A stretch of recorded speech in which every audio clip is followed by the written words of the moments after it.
ఇప్పుడు ఇద్దరు కింద పడ్డారు, వాళ్ళు ఇనుములో పడిపోయారు. హైదరాబాద్ వనస్థలిపురంలో ఓ చైన్ స్నాచర్ ను స్థానికులు పట్టుకుని పోలీసులకు అప్పగించారు. గొలుసు దొంగతనం చేసి పారిపోతూ ఉండగా స్థానికులు అతన్ని వెంబడించారు.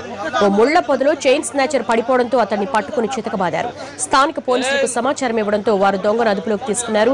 ఇది జరిగిన కొద్ది నిమిషాలకు ముందే హయత్ నగర్ సమీపంలోని ప్రియదర్శిని కాలనీలో నడుచుకుంటూ వెళుతున్న విజయ అనే మహిళ మెడలోంచి 3 తులాల గొలుసు చైన్ స్నాచర్లు ఎత్తుకెళ్లారు. పట్టుబడ్డ వ్యక్తే ఈ స్నాచింగ్ కు పాల్పడ్డా లేదా అనే దానిపై పోలీసులు దర్యాప్తు చేస్తున్నారు.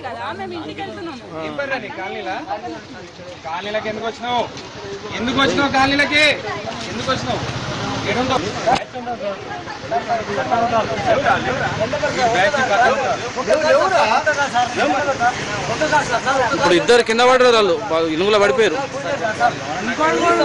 ఇనుడు దొంగనం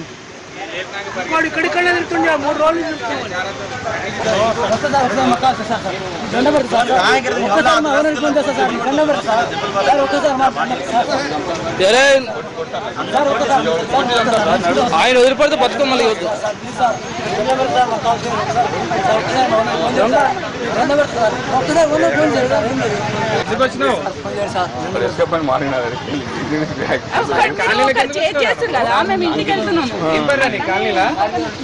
కాలనీలకి ఎందుకు వచ్చినావు?